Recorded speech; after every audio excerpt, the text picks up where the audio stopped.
All right, I'm in the Lethal Raptor right now.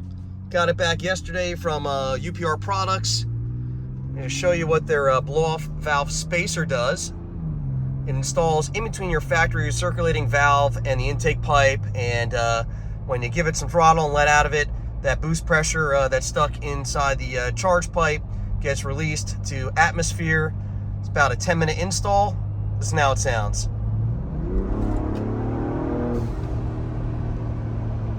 Nice.